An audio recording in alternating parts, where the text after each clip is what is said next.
नाम गोड नाम गोड नाम गोड नाम गोड पुरी कोड सकळही रसना येरा रसाविटे घेता घोटे अधिक हे अनिकारशे मरण गाठी अनिकारशे मरण गाठी येणे तुटे संसारी रसना येरा रसाविटे घेता घोटे अधिक हे तुका म्हणे आहार झाला हा तुका म्हणे आहार झाला हा विठ्ठल आम्हाशी रसना येरा रसाविटे घेता घोटे अधिक हे विठ्ठल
सच्चिदानंद रूपा नमो सद्गुरु भक्त कल्याण मूर्ती नमो सद्गुरु भास्करा पूर्ण कीर्ती हरी काय वानू आता न पोरे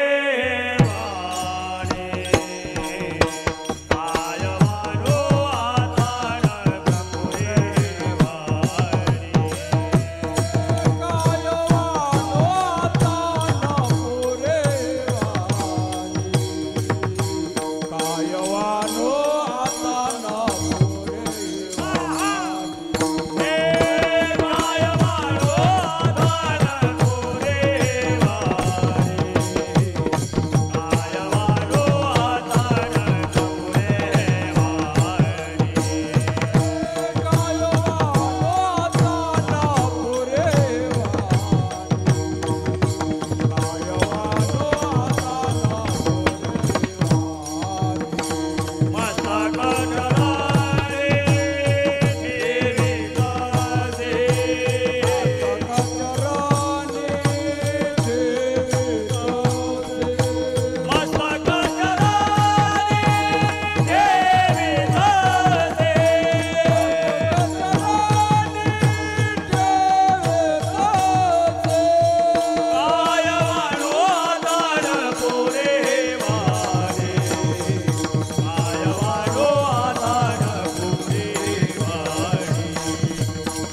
मस्तक चरणी ठेवीतसे नाम गोड पुरे गोड सकळ ही जगद्गुरु जगदवंद्य अवतार धारक संत तुकोबाराय या अभंगामध्ये नामसाधनेमध्ये काय फलश्रुती आहे, नामानं काय पूर्तता होती, नाम घेतल्यानंतर कोणते सुख प्राप्त होतात आणि नाम घेतल्यानंतर काय इच्छा पूर्ण होतात, बिलकुल संकल्पित वेळेच्या आत. पहिला दिवस असलाय, कीर्तनाची वेळ 8 ते 10 आहे, पण तडजोड करण्यात थोडा वेळ गेला, त्यामुळं 8:30ला कीर्तन सुरू आहे, तरी मी तुमचा फार वेळ घेणार नाही. आज शिवपुराण कथेचा योग आहे. गंगा तुमच्या अनंतरावने गंगा तुमच्या दारात आणलेली आहे. आता याच्यात कोण कोण डुबकळ्या मारण हे काही सांगता येत नाही, पण एवढी गंगा दारात असताना आता याचा लाभ कोण गेले सांगता येत नाही. आणि डोळ्यातून अश्रू ढाळतील असा वक्ताय समाधान शर्माजी आहेत.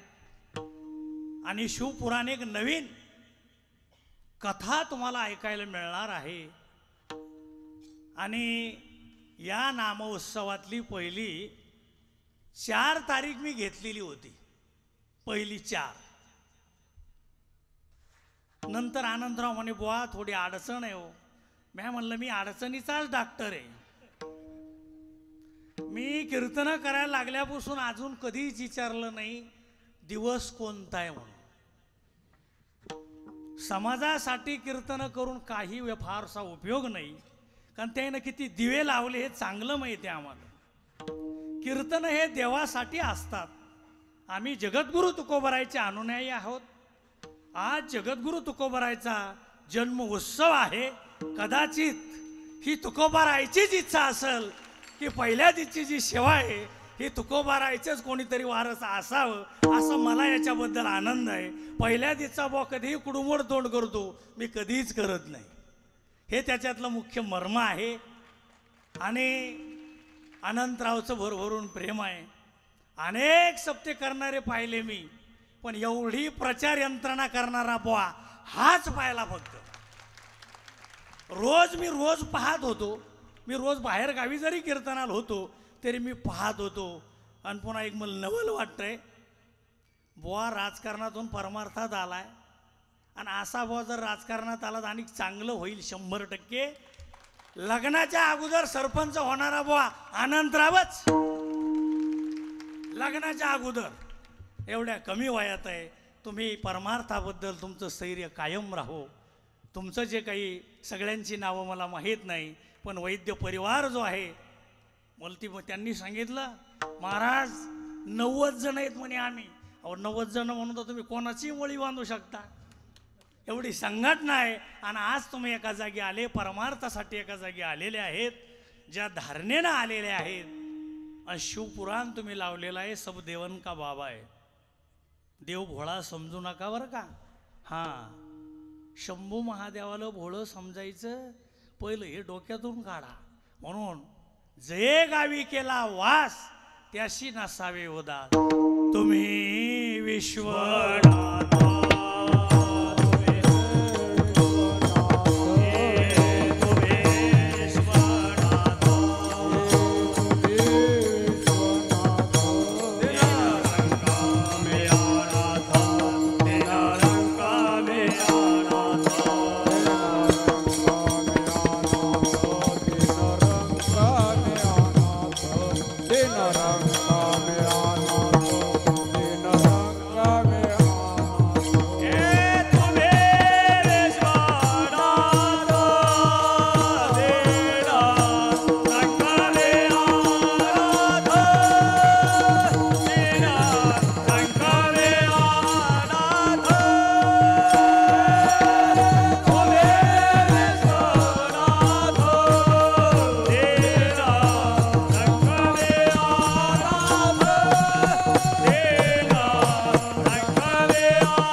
विश्वाची सुरुवात इथून झालेली आहे.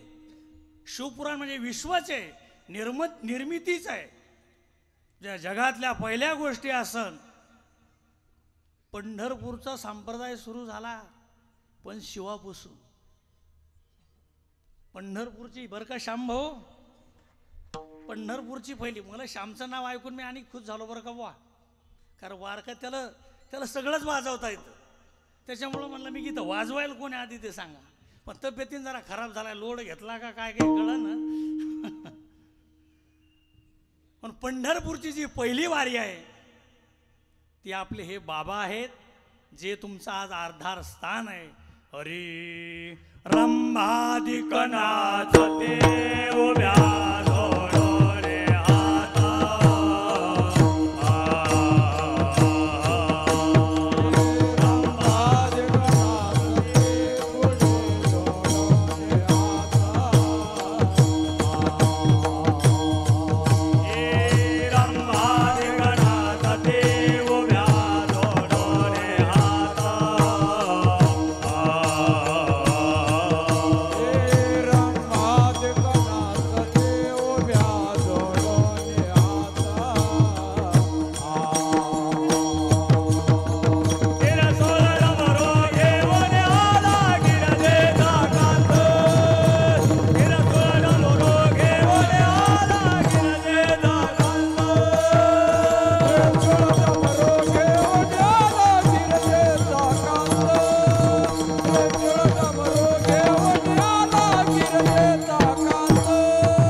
जास्तच वाजवून लागणार आहे, त्याचा काही इलाज नाही आता.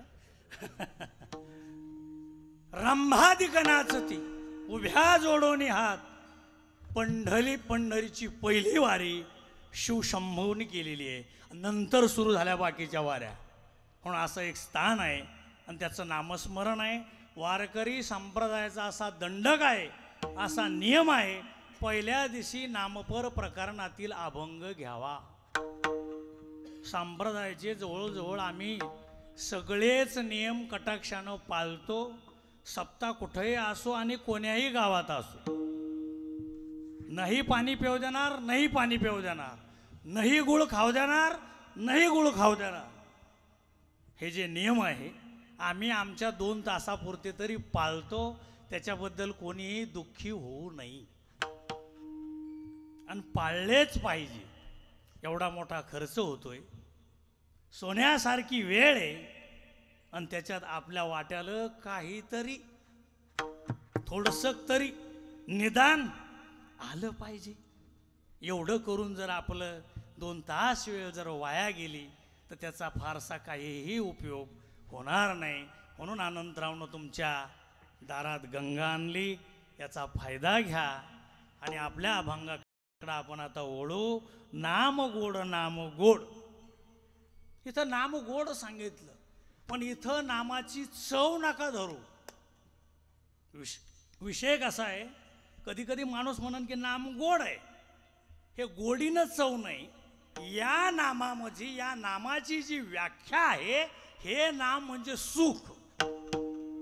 या नामामध्ये काय आहे तर आपल्याला सुख आहे. आणि नाम घेतल्यानंतर काय होतो, तुम्ही सगळे शाळा शिकले की नाही, नाम, सर्वनाम, विशेष नाम, नावावरच चालतं ना. मुलगा झाल्यानंतर त्याला नाव ठेवल्याशिवाय काही पर्याय आहे का? उपजली आहे बालकाशी. हां, की त्याचं नाव ठेवलं म्हणजे हे होतंय. तसं या देवाचं नाव घ्यायचंय, नेमका परिणाम काय? नाव घ्यायचंय आम्हाला देवाचं, पण नाव घेतल्यानंतर नेमकं याचं होतं काय? जुना काळ आहे.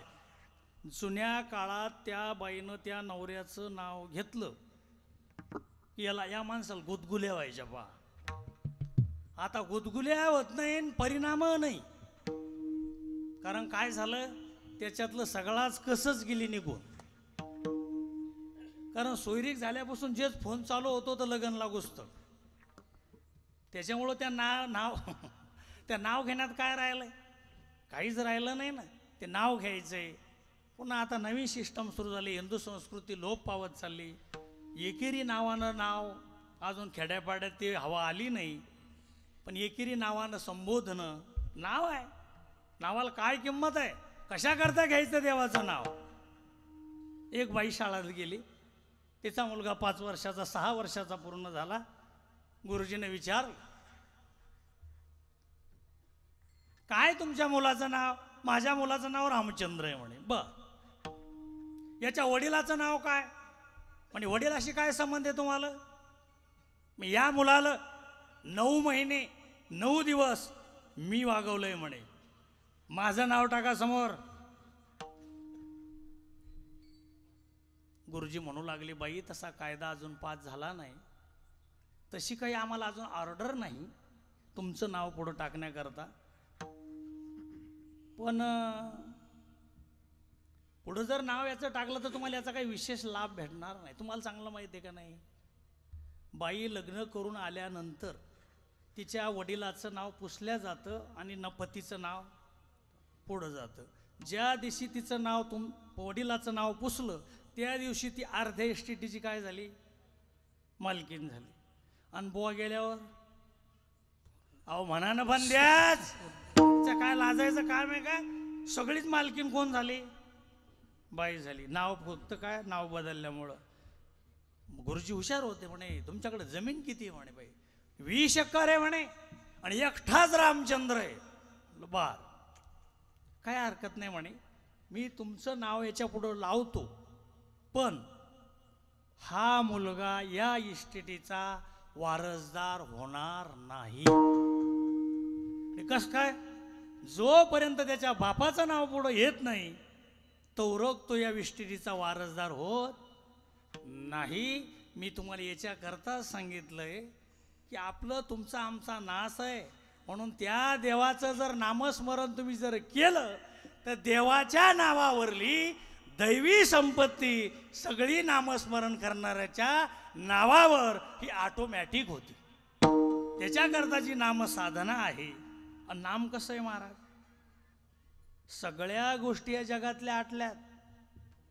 एक दिवस संपत्ती आटणार आहे, एक दिवस शरीर सुद्धा नाहीसं होणार आहे. सगळं जे दिसतंय उपजेते, पण या जगातली एकच वस्तू अशी की ती कधीच आटणार नाही. हरी हे शरीर आटे संपत्ती आटे, शरीर आटे संपत्ती आटे, शरीर आटे संपत्ती आटे.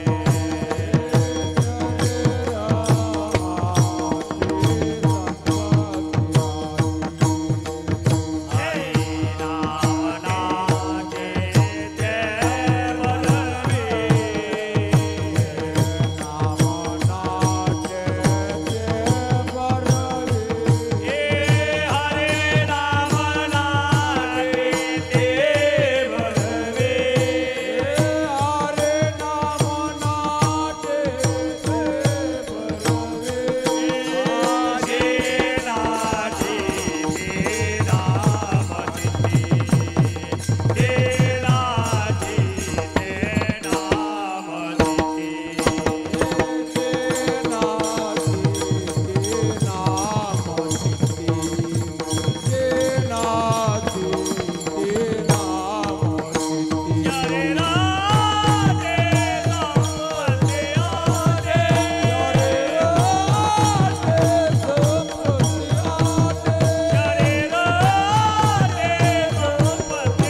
सगळं आटे, शरीर आटे, संपत्ती आटे, पण जे ना आटे, जे कधीच आटू शकत नाही असं नामस्मरण आहे.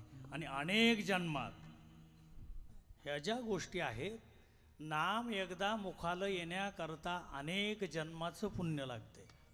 एकदा मुखाला येण्याकरता बुवा, सतत येणाराचं तर बोलूच नका. पण कसं आहे, नाम गोड आहे, नाम कसं आहे, पवित्र आहे.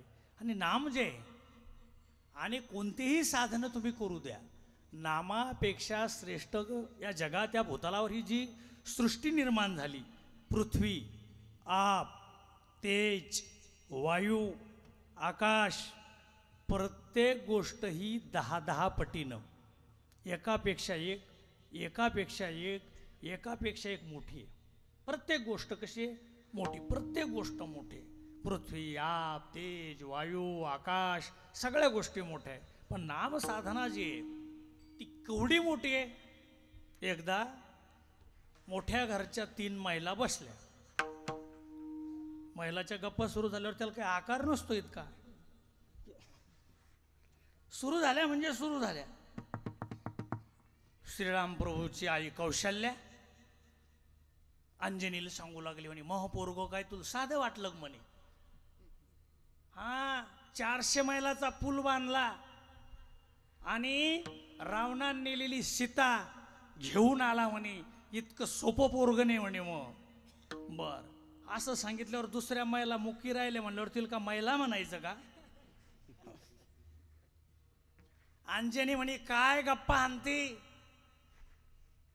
तू, ह्या पोराला 400 मैल पूल बांधावा लागला, परिश्रम घ्यावा लागले. माझं पोरग इथून उडी मारून डायरेक्ट लंकेत जातं म्हणे. फुलाचंच काय काम आहे. महिला किती होत्या? 3 जणी. तिसरी कोण आहे? अगस्त्य मुनीची पत्नी लोपामुद्रा. आता लोपामुद्रांत मुख बसावून बुवा. लोपामुद्रा म्हणे तू काय सांगती 400 मैलाचा पूल, आणि तू काय सांगते म्हणे मोहपोरग उडी हाणत. महानवरा एकाच घोटात सगळा सागर गेलतो म्हणे. आणि या दोन्ही गोष्टी श्रीराम प्रभू आणि हनुमंतराय ऐकत होते. रामाला जरा खतबदच झालंय. म्हणे हनुमंता तुम्ही यायच्या लोक जाओ जरा, म्हणजे तईपासून आवरणं सुरू आहे.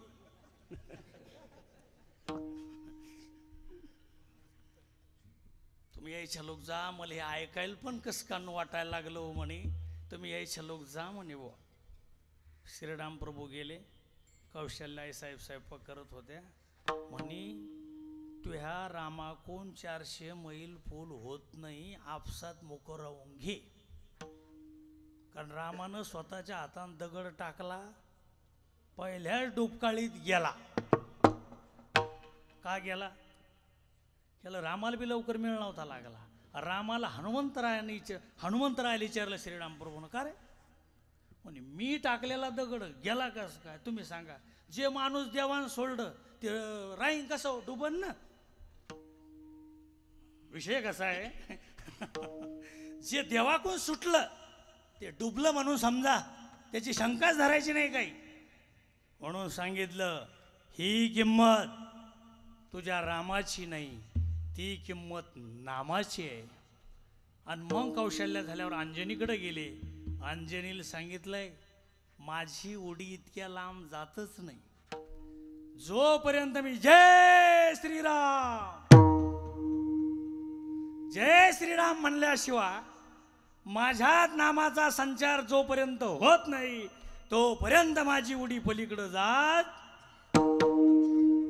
नाही. बार आता 2 महिला झाल्या. नंतर ते लोपामुद्राकडे गेले. म्हणे बाई तुझ्या नवऱ्याचं इतकं गुणगान करू नको, तुझ्या नवऱ्याचं पोटच कवडं. आणि झालं कशामुळं मग म्हणे अगस्त्य मुनीचा ओम नमो शिवाय या मंत्राचा एवढा जप झाला होता महाराज. त्याच्यामुळं समुद्र सुद्धा थर थर थर थर कापायचा. आणि एकाच घोटात तो समुद्र गिळल्या जायचा. एवढे अगस्त मुनीचं नामस्मरण काय झालं होतं, एवढी साधना झालेली होती. म्हणून मी तुम्हाला प्रत्येक विषय सांगितला. या जगातली कोणतीही वस्तू इथपर्यंत आणून ठेवली तरी ज्ञानोबाराय म्हणले या जगातलं सगळ्यात मोठं काय, गगनावणी वाढणावं आहे.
असंच कायम ठेवा.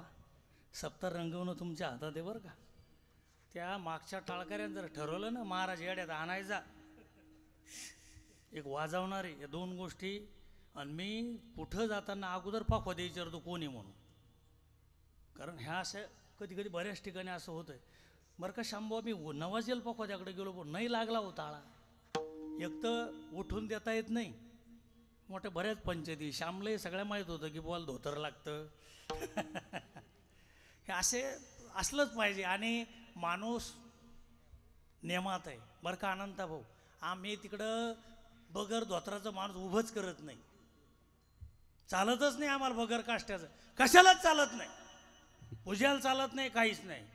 जे विधी असन तुमचे बी पूजावाले असतील, रोज रोज ज्या ज्या गावाला जे पूजा देता इथं येऊन धोतर नेसून देणारा एखादा स्पेशल माणूस ठेवा. कोरे धोतर आणा त्याच्याकरता.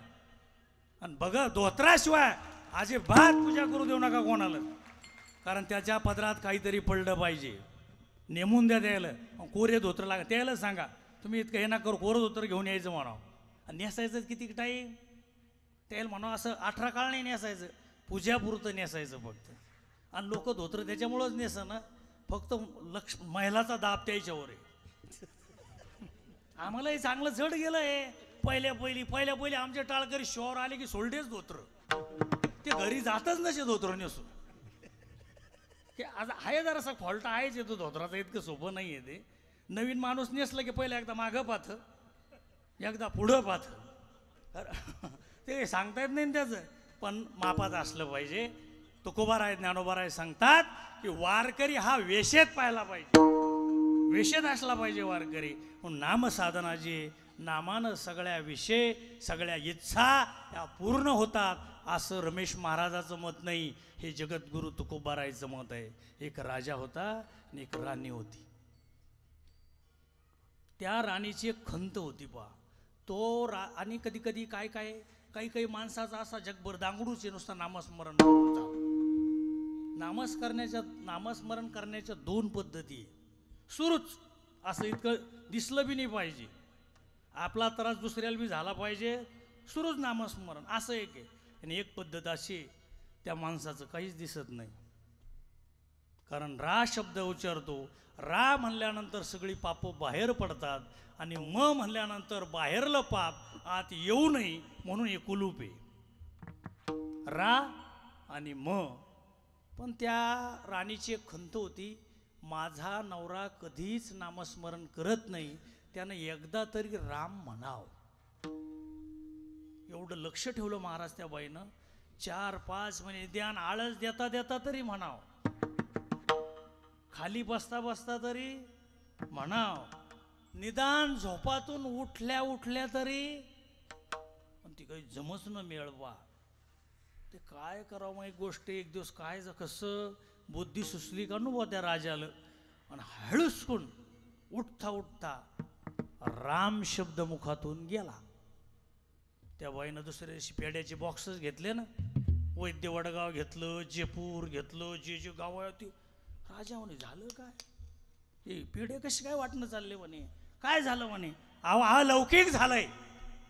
जे झालेलं आहे, ज्या गोष्टीची मी अनेक दिवस इच्छा करत होते, ते माझं जे स्वप्न आहे रात्री मात्र ते पूर्ण झालंय.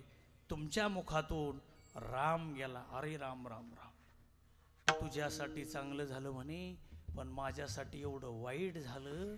इतक्या वर्ष जपलेला राम रात्री गेला कसा. काय पहा मी एवढ्या वर्ष जपलेला राम रात्री सटकला कसा, याचं मला दुःख आहे. पहा, एकाला दुःख आहे आणि एकाला आनंद आहे. तीच पत्नी म्हणे माझं जी इच्छा आहे हे रात्री पूर्ण झाली. असं अभंगाचं पहिलं चरण. नाम गोड नाम गोड नाम गोड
सुखदायी आहे.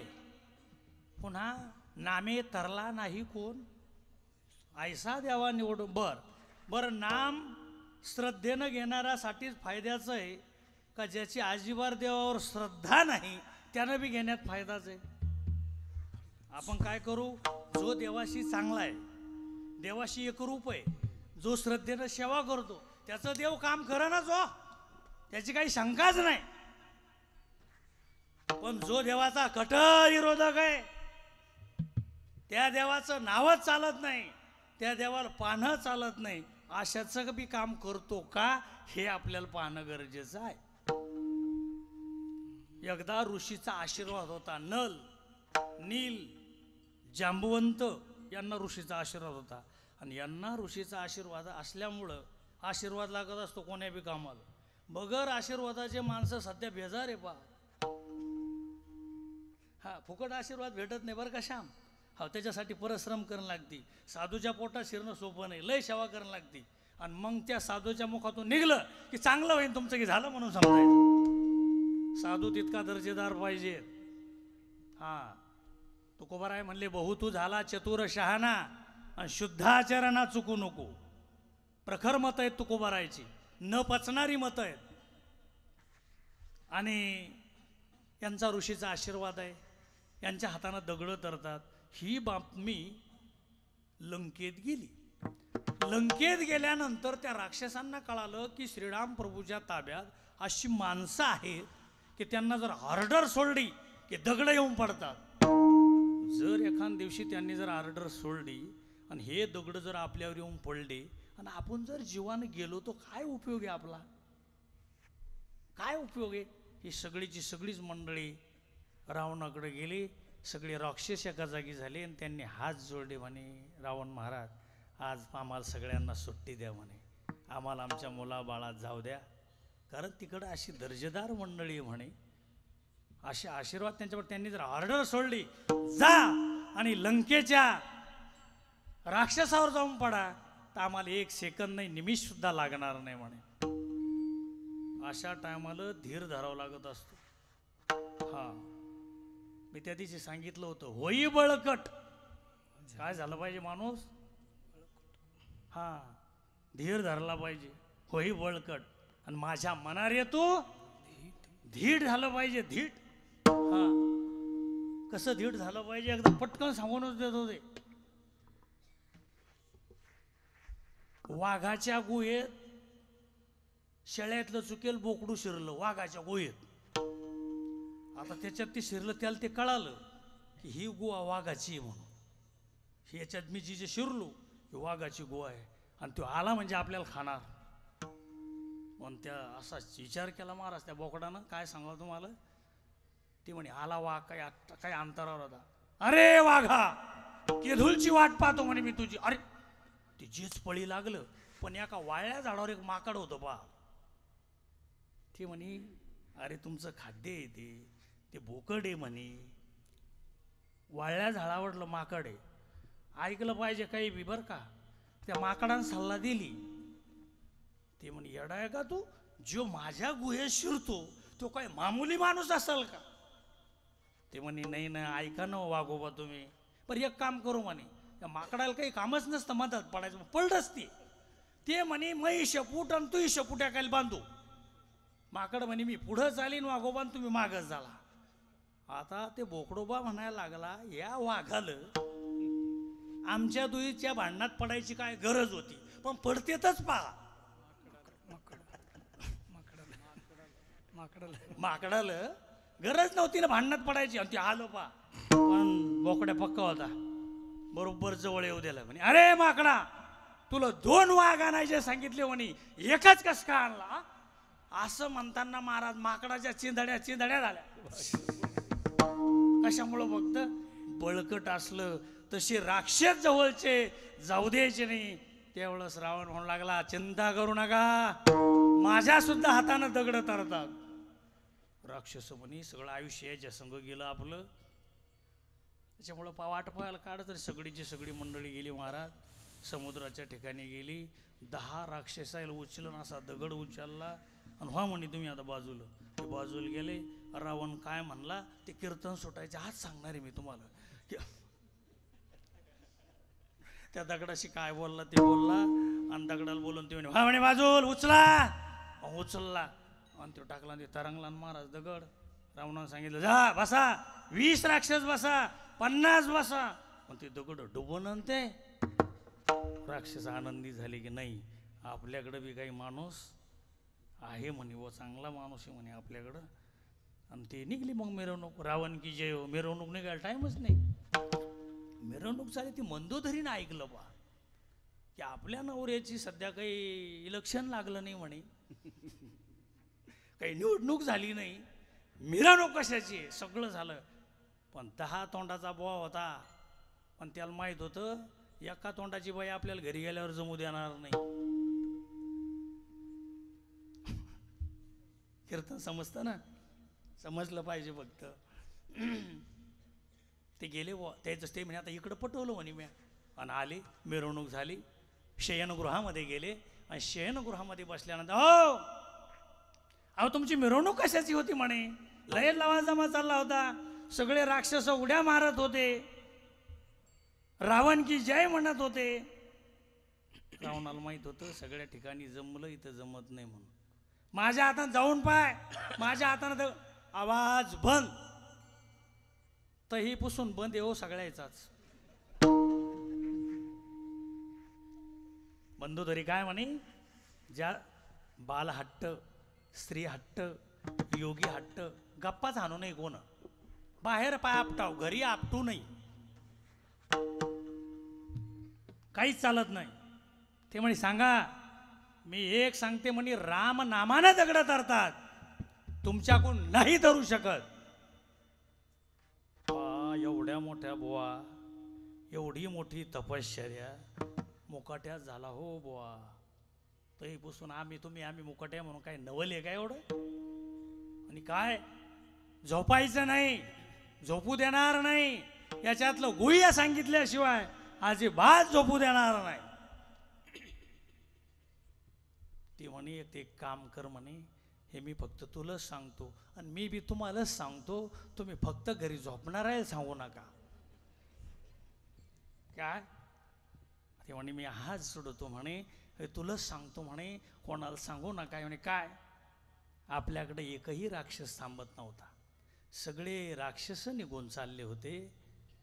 मी जो दगड आहे, मी याच्या विषयी पहिला गोष्टी याच्याकरता सांगू राहिलो, जे श्रद्धेनं देवाकडं आहेत, श्रद्धेनं देवाचं जे नामस्मरण करतात त्यांच्याकरता तर देव येईनच, पण ज्याची देवाशी ज्याचा कठोर विरोध आहे, मधातून काढी जात नाही, अशा त्या दगडाला ते सांगू लागलं म्हणे मंदोदरी, मी त्या दगडाला विनंती केली, जर खबरदार जर बुडाला तर तुला राम नामाची शपथ आहे, जर तू बुडाला मी कसा आहे म्हणे, माझ्या लायकीचं ते काम नाही, मी कसा आहे हरी मी तो अल्पमते ना, मी तो अल्पमते ना,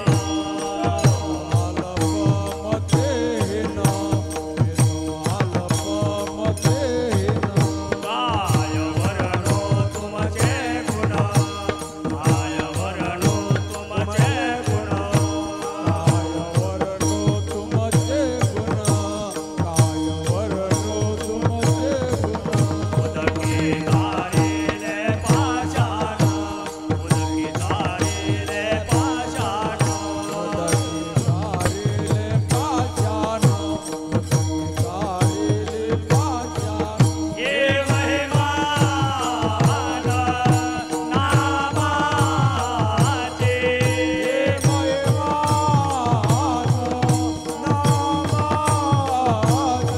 ये महिमान नामाचे, ये महिमान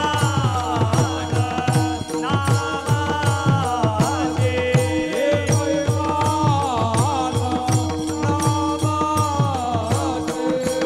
नाम चांगले चांगले, नाम चांगले चांगले, नाम चांगले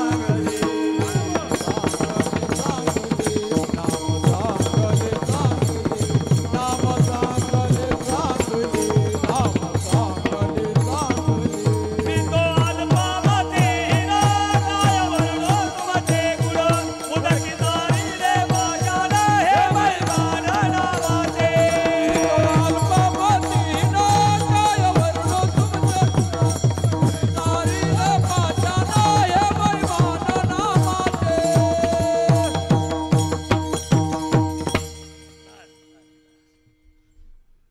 नाम चांगले चांगले आणि माझे कंठी राहो भले, मी तू अल्पमतीहीन, काय वर्णू तुमचे गुण, उदकी तारिले पाषाण, हे महिमान नामाचे. म्हणून नाम इतकं श्रेष्ठ आहे. मी लक्षात ठेवा, तुम्हाला जर सगळ्या रोगापासून मुक्त व्हायचं असं, 1 कोटी जर नामस्मरण जर झालं, कोणताच रोग शरीरात राहत नाही, कोणताच राहत नाही. आता आमचं नामस्मरण कसं चालू आहे, नामस्मरण चालू आहे आमचं, रोही राखणं चालले, नामस्मरण चालू आहे. अशा कुठं जमलं का बोय, चित्त नाही नामी तरी ते व्यर्थ, काही उपयोग नाही त्याचा. म्हणून तुकोबाराय म्हणले की रसना येरा रसा इटे, बाकीचे जेवढे रस आहे सगळे रस विटणारेच आहे महाराज.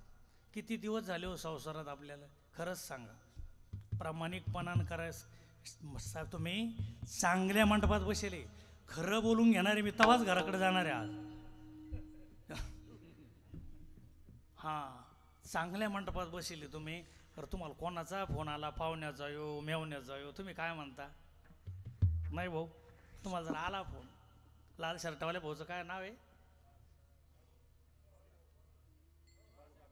बाळासाहेब, बर बर बर बाळासाहेब, तुम्हाला फोन आला? मी केला फोन तुम्हाला, मी विचारलो काय कसं काय चालू आहे, तुम्ही काय सांगता? बरं नाही, चांगलं चालू आहे, मजेत आहे. इमानदारीने सांगा, खरंच बरं आहे का?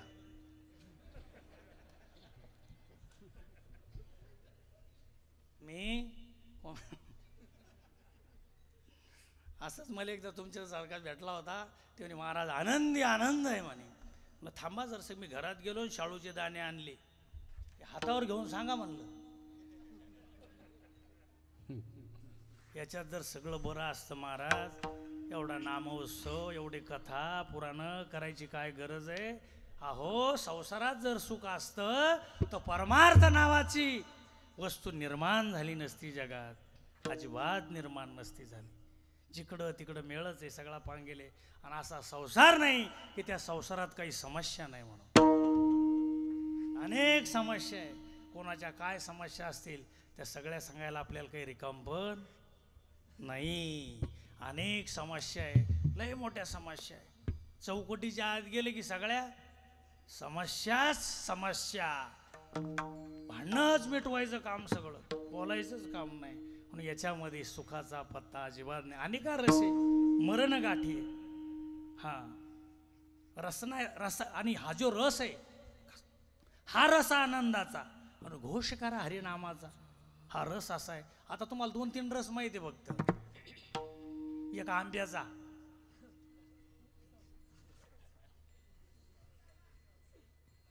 दुसरा उसाचा, पुन्हा हात नका जोडू मला, तुम्ही काही इतकी धुतल्या तांदळावानी नाही. हा एक रस असा आहे, त्याला कीर्तन समजत नाही, महाराज समजत नाही. असा रस आहे तो. बऱ्याच ठिकाणी गेल्यानंतर तो प्रसंग येतो महाराज. म्हणून आपण असा रस घ्यायचा. कोणता रस घेतला पाहिजे? हरी शेवी तो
शेवी तो हा रस घेतला पाहिजे आणि सगळ्या जगाला सांगितलं पाहिजे. तुम्ही सांगू का तुम्ही कशी येत? तुम्हीच सांगतो आता कशी आहे. अनंतरावची चांगली पळाटी या, आणि या गावचे 10-20 लोक त्या वावरात शेजारी जा. आपण त्याला विचारतो का आता ती तर आम्हाला मोकळ्या मनाची माणसं दिसते, ती खरं सांगतील बा. पण दुसऱ्याचे काही शेतकरी आपण जर गेलं का कोणता आणला असंच आणला आपण धोपड दम येऊ सग हाणाव का नाही. अरे तू आम्हाला साधं फळाटीवरला हाण्याला औषध सांगून नाही राहिला तर आमचा काय उद्धार करणारे चिमण्या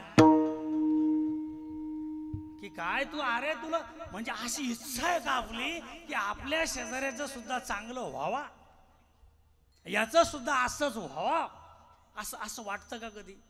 अजिबात वाटत नाही. कंजूस लोक आहे महाराज, संसारातून उलसा खर्च करू वाटत नाही. लक्षात ठेवा, अन्नदान आणि योग्य ठिकाणी दान पर्याय नाही. कर्ण सगळ्या जगात उदार होता, सगळ्या अति उदार होता. पण भूतलावर स्वर्गात गेल्यावर अंडरलाईन नाही झाली महाराज. कर्ण ज्यावेळेस स्वर्गारोहण झालं आणि तिथं विचारू लागले.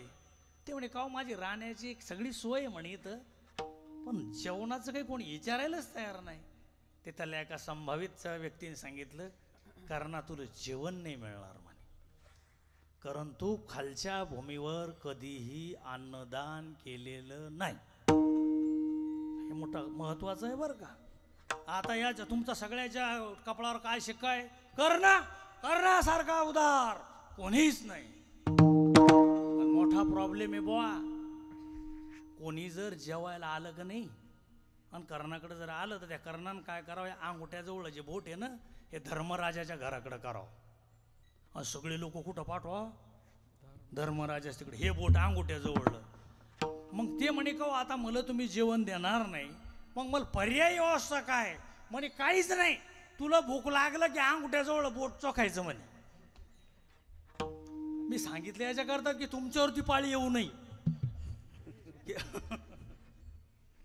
कर्ण असताना सुद्धा अंगुठ्याजवळ बोट चोखायचं आणि तेव्हा पोटाची तृप्तीची काहीतरी करा. कंजूस नसलं पाहिजे. 2 मित्र होते, चांगले जीवलग मित्र होते बा, पुण्याला गेले, लग्न झालेले नव्हते, गेले ते पण कंजूस होते संसाराला बरं का. ते गेले, भोका लागल्या, ते म्हणे नाही नाही बाबा, पुणे म्हणे हॉटेल एवढ्या सारख्या संभावित शहरामध्ये आपला जेवायचा लाग नाही म्हणे. पण त्यातलंच एक जरा चांगलंच चाबरं होतं बा. ते म्हणे पुणे इथं वेटर कमी बटन जास्त आहे म्हणे. ते गेलं बुवा, ते गेले हॉटेलमध्ये, दाबलं बटन दाबल्या फाड का लगेच वरी शॉटर गेलं. तिथं लिहिलं होतं शुद्ध शाकाहारी व मांसाहारी. ते म्हणे नाही नाही, गावात लय मोठा सप्ताह चालू आहे. ते म्हणे शाकाहारीच म्हणे, जेवण करू म्हणे आपण. दाब म्हणे बटन दाबलं महाराज. ते लगेच तिथून अक्षर आली, नगदी का उधार. मागचं म्हणता गडबड करू नको, गडबड नको करू म्हणे, नगदी का उधार. ते मागचं काय म्हणतं, इतक्या लांब कोण येणार रे पायाला, दाबणं म्हणे उधारीचं.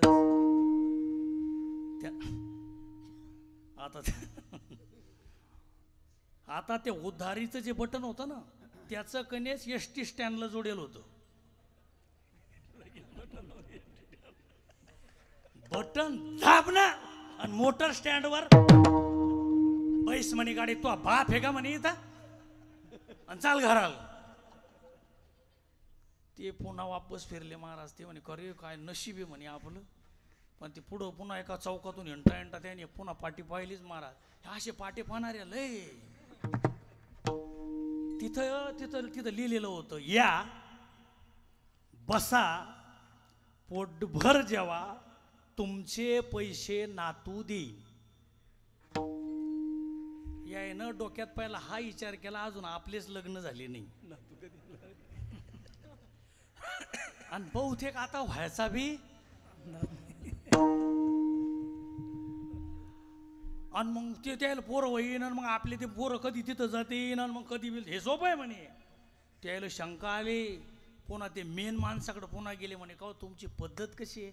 आणि आमची पद्धत ही, या बसा राम पोटभर जेवा, तुमचे पैसे नातू देईल. मी संसारातले सांगायला लागलो आहे, हे संसारातला 100% रस चाखणारे.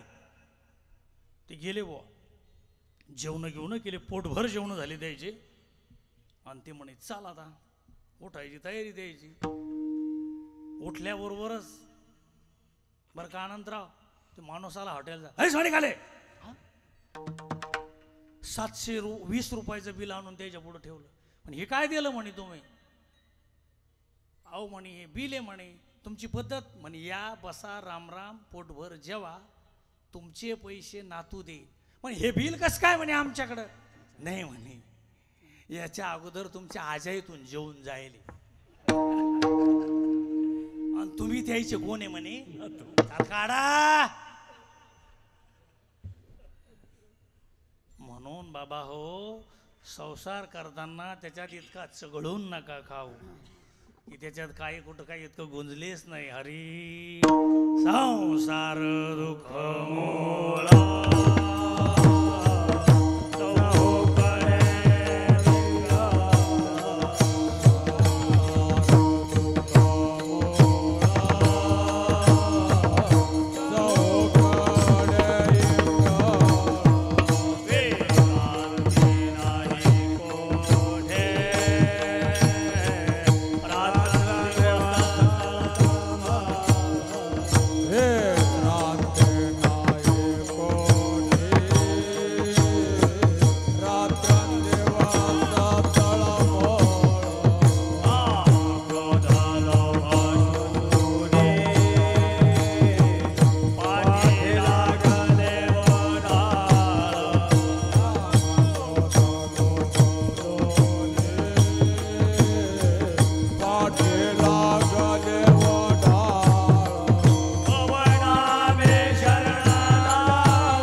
चाखली, त्याच्यात काही नाही, काहीच नाही.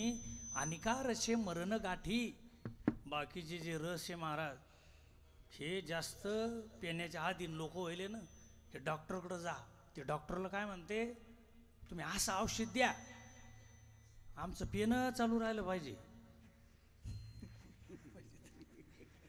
नीट झालो पाहिजे, असं औषध द्या तुम्ही. बाकी पिणं डॉक्टर हात जोडतो तुम्हाला, फक्त पिणं नका बंद करू आमचं म्हणून. आणि का रसे मरायला तयार आहेत ते. इतके लोक गुंतले, इतके बरबटलो आम्ही, एवढे या संसारात काय झालं, एवढे गुंतलो. हा, आपण किती गुंतलो सांगू का, सांगतोच तुम्हाला. एक यादवला माणूस होता साधा, गावाच्या बाहेर एक मशानभूमी होती. आता ती मशानभूमी होती, आता काही काही अरे जेवण झाले की नाही, रिकाम माणसं लय गप्पा आणते. ते म्हणते त्यानं काय ठरवलं म्हणजे, जे मशानभूमीत जाईल आणि खोटी मारून येईल त्याला 500 रुपये बक्षीस.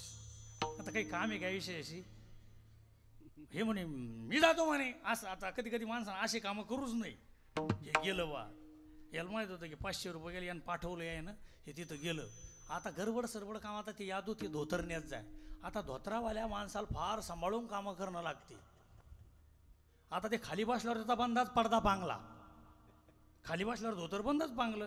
एवढ्या गडबडीत अशी खुटी आणली त्यानं, त्याला ती कळलंच नाही, धोतराच्या आतून गेली ती. आणि खुट्टी झाल्याबरोबर ते उठायची वेळ आली का नाही, ते उतारून खाली पडलं. ते म्हणे अरे बाप रे, याला म्हणते म्हणे झटका होताचा, त्याच्या तोंडातून लगे फेस. हे म्हणे खरे यादू कसं काय येईन म्हणे अजून. हे तिथं गेले, यादू बोलणं बी आणि हालणं बी, असा वडून पाहिला यादू. यादू असा पक्का फिटिंग होईल ना. तशी आम्ही संसारात आमच्या हातान जाऊन खोटी मारून घेतली, एवढी गुंतलो की तोंडात फेस आला पण अजून ध्यानावर येईल. म्हणून माणसानं लवकरात लवकर आपण काय करतो, काय करून राहिलो, किती दिवसावर आपला प्रवास आहे, किती दिवस राहिलेले आहेत, आपण आलं पाहिजे. म्हणून एवढी मोठी कथेचं आयोजन आहे. रोज श्रवणाल्या, रोज बहुसंख्येनं या. आज पहिला दिवस आहे, पण रोजच्या रोज चांगले कीर्तन आहेत, सगळे विद्वान लोक आहेत. कोणताच बुवा सांगत नाही की यायचं शेजाऱ्याचं घर फोडून आणा, सगळं चांगलंच सांगते. पण आम्ही सांगतो आणि तुमचं काय होतं, ते उदाहरणावानी होतं बा. या का सगळ्यात मानवजातीत हुशार कोण आहे सध्या, आपण काही जरी कटकट झाली तर कोणीकडे नेतो,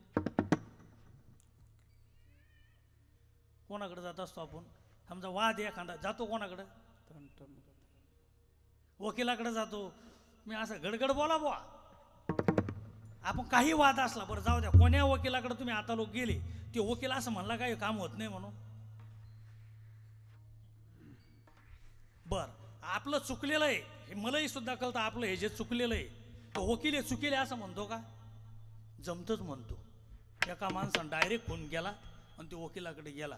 ते म्हणे काही करा, याच्यातून आपल्याला सुटका करा. या वकिलासारखंच करता तुम्ही, श्रवण ऐकता, कीर्तन ऐकता, भजन ऐकता, पण ते म्हणे 2 लाख रुपये घेईन म्हणे. ते म्हणे झाले, ते निर्दोष सोडा म्हणे आपल्याला याच्यातून, निर्दोष म्हणे. 2 लाख रुपये बरं म्हणे, काही अडचणच नाही ना, पण एक लक्षात ठेवा म्हणे, तुम्हाला येडं व्हावं लागेल म्हणे. बिलकुल कामातून गेलं काय अडचण नाही. त्या वकिलानं असं माणूस तयार केला, त्या मॅजिस्ट्रेटनं काही जरी विचारलं, काही बी हा काही विचारू म्हणे, ते येडं केलं बरोबर असं पद्धतशीर. तारीख ठरली, बोलावणं झालं, पार्टी क्रमांक 1 येऊ झालं. आणि त्याला विचारलं, अहो तुम्ही खून केला म्हणे. म्हणे हा एकदा झालं, 2दा झालं, 3दा. मॅजिस्ट्रेटनं ओळखलं, सदर माणूस डोक्यामध्ये मेंटल इफेक्ट असल्यामुळं हा या केसमधून निर्दोष सुटत आहे. हो, किती आनंद झाला असं वकिलाला. तिथून ती निर्दोष झाली, त्याची लिखापटी झाली. आणि मग या माणसाला घेऊन ते कुठं गेले, त्याच्या ऑफिसमध्ये गेले.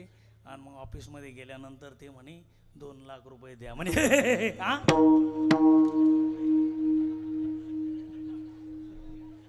म्हणे बुवा 2 म्हणे ₹1,00,000 द्या म्हणे राव आपलं ठरलेलं हा म्हणे हे. तसं तिथं तसं इथं ₹1 नाही द्या. तसंच आमचं भजन ऐकणं चाललं, कीर्तन ऐकणं चाललं आणि इथलं झटकलं. म्हणून बाबा आम्ही सांगतो ते काम काय करणे ते करा करणे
ज्याच्यामध्ये नारायण आहे, ज्याच्यामध्ये पुण्य आहे, असंच काम केलं पाहिजे.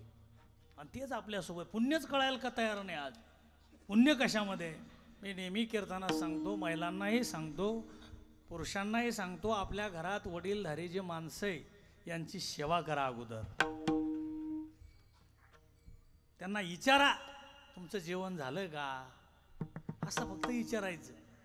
महिलांनी सुद्धा पतीची सेवा, कसाही असो पती, आपल्या प्रारब्धानं जो मिळाला असल त्याची सेवा करा. आजी पतीची सेवा करा. मस्त झोपा, घरी नाही आलं कीर्तनाला तर चालत, पण इमानदारीने सेवा करा, त्याच्यात पुण्य. वेळातून 2दा हरिपाठ म्हणत असन पण नवऱ्याचा जर PCR घेत असन तर 5 पैसे फायदा नाही, त्याच्यात काहीच उपयोग नाही. मग असं असं असं असलं पाहिजे. मग करण येते ह्याची करा. नरका घोरा का जाता अनिकारशे मरण गाठी, येणे तुटी संसारे. 16 चालू आहे. गंगा म्हणतो आपण त्यांना. या तुमच्या रस्त्यानं जर आला ना अनंत हो, तर एवढा कार्यक्रम इकडे चालू असं असं स्वप्नात नाही वाटत. या गड्ड्यातून गेलं फक्त गाणं म्हणायच्या लागी रोड आहे. गार डोंगराची हवा न बाय मला. अवघड आहे बाबा. कोणीतरी पुढं या, काहीतरी पहा, त्याच्याकडे काय मिळे. गावाजवळ येऊ सग वडगाव समजलं नाही मला. या म्हणलं का गावच हुकलं. का काय ते रस्ते न काय. मी बी भाग्यवानच या भागात आलो बाबा तुमच्या सासरवाडीत. राम कृष्ण हरी हरी विठोबा रखुमाई. जय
स्टेज होतं म्हणून आवडतं घेतलं बरं का. मोकळंच पटांगण पाहिजे त्याला. हे नाचलं पाहिजे, माणसानं मोकळं हसलं पाहिजे आणि कीर्तनात धोतर नेसलं पाहिजे की ह्याच्या गोष्टी. माणसानं मोकळं मन कधी मोकळं राहायचं, अजिबात अटॅक येणार नाही तुम्हाला. मोकळं राहायचं माणसं. आता काही माणसं इतके कुंदट होईल सध्या, कुंदट राहिलंच नाही पाहिजे. माणसानं मोकळं राहिलं पाहिजे. आणि कुंदट माणसाला का बारीक घाम आला की नेन लागतं दवाखान्यातच, दुसरा पर्यायच नाही उरेल त्याच्याकरता. म्हणून मोकळं राहा. जगभर जिल्हाभर हा कार्यक्रम सगळे लोक पाहू राहिलेत. हा कार्यक्रम लाईव्ह आहे. या कार्यक्रमाची लिंक जवळपास जिकडं तिकडं गेलेली आहे आणि सगळ्या ठिकाणी हा कार्यक्रम चालू आहे. या कार्यक्रमाचा स्वाद घेण्याकरता लांबून मंडळी एक दिवस तरी येणारच आहे. तर या कार्यक्रमाची प्रचार यंत्रणा एवढी आहे, बोलायचंच काम नाही. या इतक्या थोड्या दिवसात हे नियोजन झालंच कसं मी म्हणतो. नाही होतो बेजारीचं काम आहे ते. एवढी सेटिंग होणं इतकं सोपं नाही. पण हे जे झालेलं आहे, शंभू महादेव त्यांच्याकडे जरूरच पाहिल, 101% पाहिल. परिसराचा फक्त तुम्ही आशीर्वाद ठेवा. मी अनंत भाऊल बोललं, आमचा हा धंदा नाही, पण तुमच्यासाठी 2 दिवस तरी येईल, हमखास येईल. हां 100% येईल आणि बिलकुल हिंडीन, त्याच्याबद्दल काही अडचण नाही. मी सांगेल की परमार्थात अशा माणसाची, नव्या माणसाची बिलकुल गरज आहे आणि असलंच पाहिजे. हे बिलकुल आहे. हां नवा माणूस असला पाहिजे, दिलदार व्यक्तिमत्व असलं पाहिजे आणि करण्याची त्यांच्याकडे उमेद आहे. त्याच्यामुळं शंभू महादेव, परमात्मा पांडुरंग काहीच त्यांना कमी पडू देणार नाही. नारदाच्या गादीहून जगद्गुरु तुकोबारायला स्मरून बोलतो मी. म्हणून तुकोबारायाच्या अभंगात बोलले, तुका म्हणे आहार झाला आणि हा विठ्ठल आम्हाशी. आमचा आहार काय? हा विठ्ठल आहे, विठ्ठल. दुसरं आम्हाला काहीच नाही. जगद्गुरु तुकोबारायच्या घरी मेवणे पाहुणे आले. सगळ्यात नाजूक नातं कोणाचं आहे? मेवण्याचं आहे. मेवणा आल्यावरची ती बायको वरवर करती, दुसरे नातेवाईक येऊ द्या तुम्ही टेस्टिंग पहा. बळजबरीच म्हणणं लागतं तिला घेणं आवडतं. आटप ना आता ते पाहुणे केदुलचे बसले, पण मेवणा येणार आहे म्हणल्यावर बोलायचंच काम नाही. पण जगद्गुरु तुकोबारायच्या घरी पाहुणे आले. उसणं पासणं करून जिजाई साहेबांना स्वयंपाक बनवला. जगद्गुरु तुकोबाराय जेवायला बसले. आता घोटाळा असतो, अति आनंदात काहीतरी घोटाळा होत असतो. जास्त आनंद जर असला ना काहीतरी विसरतं. जिजाई साहेब कोणत्या एका पदार्थात मीठ टाकायचं अजिबात ध्यानच नाही. तुकोबाराय जेवले. जेवणं झाले. चाकत माकत त्या मेवण्यानं बी जेवण केलं. आणि ज्यावेळेस जिजाई साहेबांनी पहिला घास घेतला, महिलाची मशीन एवढी हलकी महाराज, एका हंडलातच उठते ती की मग अहो तुम्ही माझा भाऊ इतक्या दिवसा उपर आला, या कशाला चव नाही, त्यानं काही जेवण नाही केलं. म्हणजे कदाचित तो वाटण वडापाव खाऊन आला असं, तो होता की नाही का. तुकोबाराई नुदान बोलू लागले. ते म्हणे तू मला विचारायला लागली, मला पांडुरंग सोडून विठ्ठल सोडून काय खातो आम्ही,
बोलले आम्हाला एकाच पदार्थाची चव माहिती आहे, व्यक्ती ती विठ्ठलाची. ते नामस्मरण कसं आहे, इतर पदार्थाची आम्हाला चव नाही.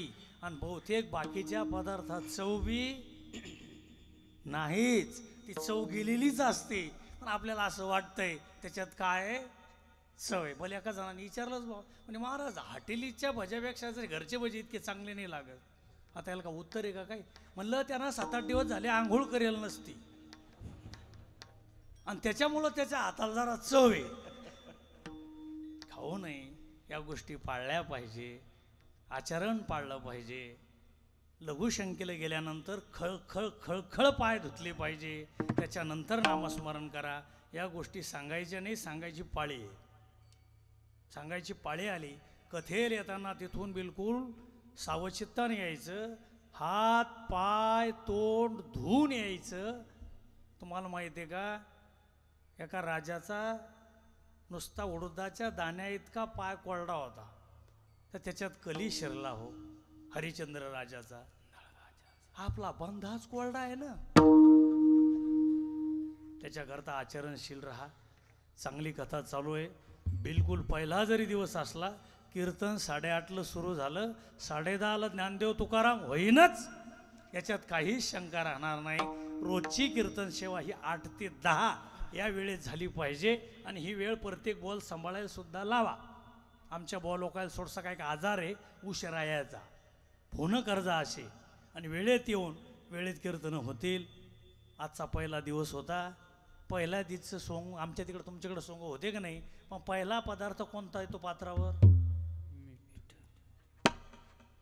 मीठ येतं, मीठ. पण एक लक्षात ठेवा, मिठाशिवाय काहीच भागत नाही. म्हणून आता ही जी सुरुवात आहे, शिवपुराणाची सुरुवात करून दिली आम्ही वैष्णवगडाचे. आम्हाला एक आनंद होता. अनंत भाऊच्या तिथं आम्ही त्या क्रुझरमध्ये 18 लोक आले हो. कसे आलो असं तुम्ही सांगा. फक्त कसं, या सप्ताहासाठी जायचंय आणि इथं आलोच पाहिजे. आपण या न्यायानं आलेलो आहे. आणि तुम्हाला सगळ्याला आनंद भाऊ, तुम्ही एकदा सगळीची सगळ्या परिसरातली मंडळी वैष्णवगडावर एकदा या. 28 फेब्रुवारी ते 7 मार्च या पिरियडमध्ये आमचा नामोत्सव आहे. एक दिवस नुसतं चालता चालता आमचा नुसता एकदा देव पाहून जा, एकदा मंदिर पाहून जा. फक्त एकदा या, सगळ्यांना मी आव्हान करतो आणि तुम्ही सगळे यसान अशी मला आशा आहे. जरूर या. म्हणून पायाच्या प्रसादे काही बोलिलो विनोदे, मज क्षमा करणे संती, नव्हे अंगभूत युक्ती, नव्हे हा उपदेश, तुमचे बडवडिलो शेष, तुमचे कृपेचे पोसणे, जन्मोजन्मी तुका म्हणे, मज क्षमा करणे संती, नव्हे अंगभूत युक्ती. ज्ञानोबा माऊली तुका,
तुका म्हणे हार झाला.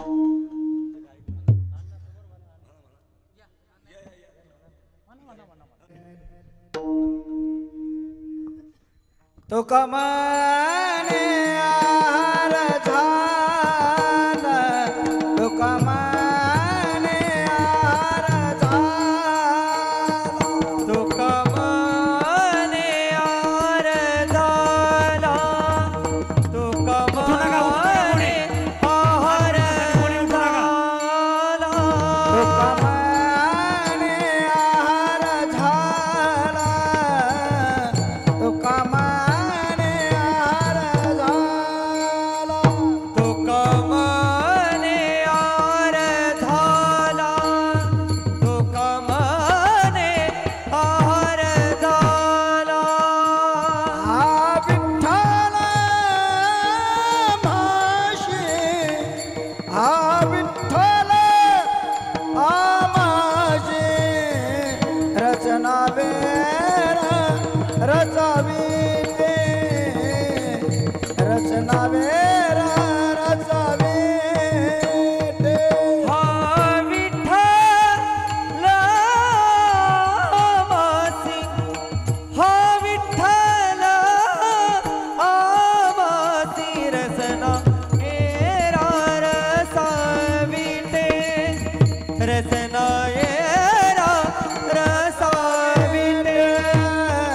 तुका म्हणे हार झाला, तुका म्हणे हार झाला, तुका म्हणे हार झाला, तुका म्हणे हार झाला. हा विठ्ठल आम्हाशे, हा विठ्ठल आम्हाशे, हा विठ्ठल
कारण आमचं फडकऱ्याचं कीर्तन वाजवलं की पाठ शेवच येत नाही. कारण हे किती वाजवावं लागतं हे श्यामलाही चांगलं माहिती आहे. वाजवावं जास्तच लागतंय. काहीच नाही. शिवपुराण या मंडपामध्ये चालू आहे. या मंडपातून आपण काहीतरी घेऊन जायचं हीच खूणगाठ बांधा. मी बाकी जास्त काही बोलणार नाही. पण मी परमार्थ करत असताना कोणत्याही प्रकारचा जातीवाद करणार नाही ही शपथ घेऊनच या मंडपाच्या बाहेर निघायचं. तोच आपलं कल्याण आहे, अन्यथा कल्याण नाही. तुकाराम तुकाराम तुकाराम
हरिभक्तपरायण श्री रमेश महाराज जायभाय यांची आपण कीर्तन श्रवण केली.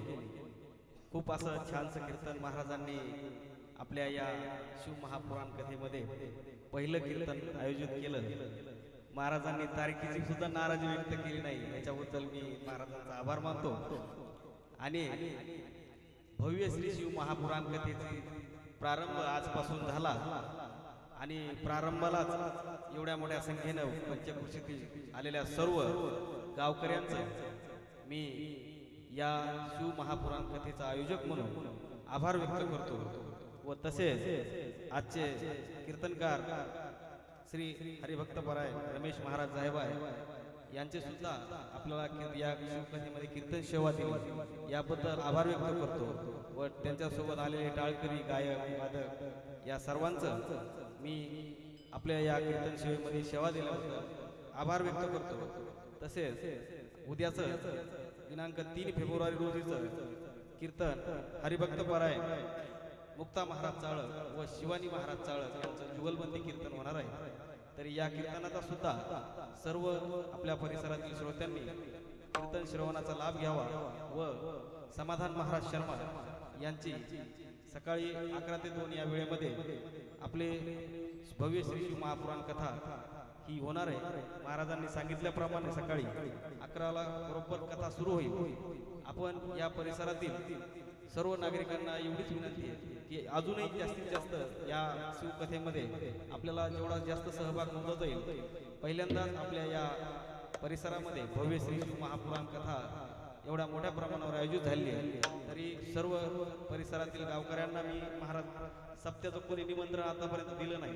मी एक पहिला असा माणूस असेल की मी सगळ्यात माझ्या परिसरातील सगळ्या गावांना या सप्त्याचं निमंत्रण दिलं. तिथं जाऊन पुन्हा प्रत्येक गावामध्ये जाऊन मंदिरावर पॉम्पलेट प्रत्येक गावाच्या ग्रामदैवताला दर्शन घेऊन आशीर्वाद घेऊन प्रत्येक गावातील नागरिकांना मला जेवढं शक्य होईल 1 महिन्यामध्ये तेवढ्या गावांना मी भेटी देऊन मी या शिव महापुराण कथेचं आमंत्रण दिलं. आणि या माझ्या आमंत्रणाला विचार करून सर्व हे गावकरी आज इथे हजर झाले. या सर्व परिसरातील गावकऱ्यांचं मी आभार व्यक्त करतो. आणि आजची कीर्तन सेवा महाराजांनी सादर केली याबद्दल महाराजांना सुद्धा आभार व्यक्त करतो आणि थांबतो. रामकृष्ण. बाबा मी इकडे या म्हणल्याशिवाय यायचं नाही. कुंडली झाल्यानंतरच इकडे यायचं बरं का. अरे विठ्ठल जय